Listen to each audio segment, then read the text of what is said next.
कहा जाता है कि मेहनत का फल मीठा होता है, लेकिन आज छात्र पूछ रहा है कि पहले यह तो तय कर दीजिए कि मेहनत का फल मिलेगा भी या नहीं मिलेगा। वह किताब से कम और मोबाइल के नोटिफिकेशन से ज्यादा डरता है कहीं फिर से पेपर लीक, परीक्षा रद्द या दोबारा परीक्षा खबर ना आ जाए।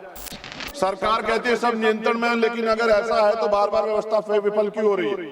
जब अंग्रेजों से वो पानी मांग रहे थे तो अंग्रेज दूध दे रहे थे, उस दिन पानी नहीं मिला, उल्टा लाठियां मिली, आंसू गैस के गोले मिले। सभापति जी, ये 30 सेकंड चली गई, इनको आप ऐड करवा देना मैडम। सबसे पहले मैं उन 20 से ज्यादा बच्चे जिन्होंने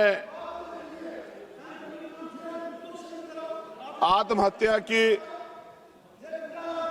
नीट की इस व्यवस्था से पेपर लीक जो हुआ उसके कारण, मैं उनको आदरांजलि पेश करता हूं और उनके परिवारों को प्रकृति संबल दे ऐसी कामना करता हूं।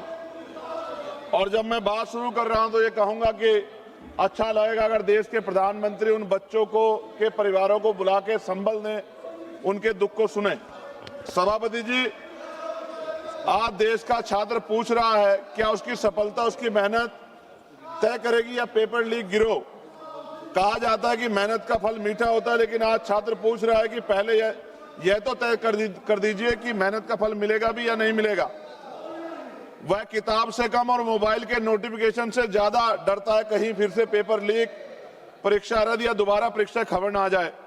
सरकार कहती है सब नियंत्रण में, लेकिन अगर ऐसा है तो बार बार व्यवस्था विफल क्यों हो रही है।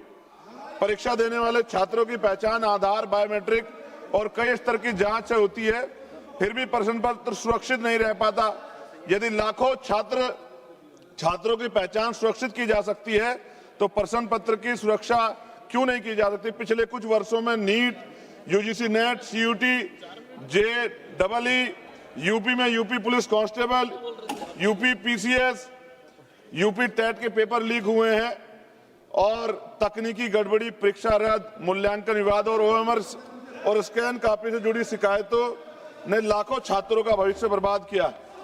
जब नॉर्मलाइजेशन के आधार पर छात्रों का भविष्य तय किया जाता है तो रो स्कोर, प्रयुक्त फार्मूला का स्कोर कार्ड पूरी पारदर्शिता से उपलब्ध कराए जाने चाहिए। चयन के गणितीय प्रक्रिया गोपनीय रखने का कोई औचित्य नहीं है। पारदर्शिता विश्वास पैदा करती है, जबकि गोपनीयता संदेह। मैं शिक्षा मंत्री के इस्तीफे का भी उल्लेख करना चाहता हूं। छात्रों से क्षमा मांगने के बजाय उन्होंने लिखा कि छात्रों को भ्रम के कुचक्र में नहीं फंसाना चाहिए।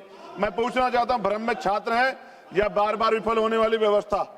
इस पेपर लीक और भर्ती घोटाले के विरोध में 20 तारीख को जो छात्र सड़क पर उतरे थे, मैं स्वयं उस आंदोलन में मौजूद था। लाठी और आंसू गैस गोले चले, बच्चे पानी मांग रहे थे।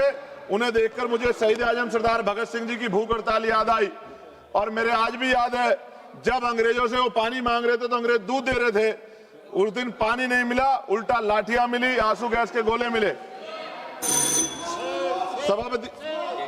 सभापति जी, बच्चे धुएं में अपनी सांस नहीं ले पा रहे थे। मैं सरकार का धन्यवाद करूंगा कि सरकार ने इतिहास में अमर होने के बहुत करीब पहुंची। सरकार बस जनरल डायर की तरह गोलियां नहीं चलवा पाई, लाठी चली, आंसू गैस के गोले चले, पैलेट गन चली, बिहार में तो AK-47 चली, करंट लगाया गया। ऐसा लग रहा था सरकार अपने देश के छात्रों से नहीं बल्कि आतंकवादियों से लड़ रही है। धन्यवाद माननीय सदस्य। सभापति जी, 4 मिनट नहीं हुए अभी पूरे। अगर नहीं बोलने देना चाहता सदन तो बता दे। यहाँ 15-15 मिनट लोगों ने बोला, आप तय कर लो, कोई तो नियम होगा। अगर आप मने कर दी तो मैं इनको छोड़ देता हूं, लेकिन अगर आप पूरी बात करने देंगे तो कोई बात नहीं। कंप्लीट कर लीजिए। देश दुनिया की ताजा खबरें और वीडियोस के लिए अभी डाउनलोड करें पत्रिका ऐप।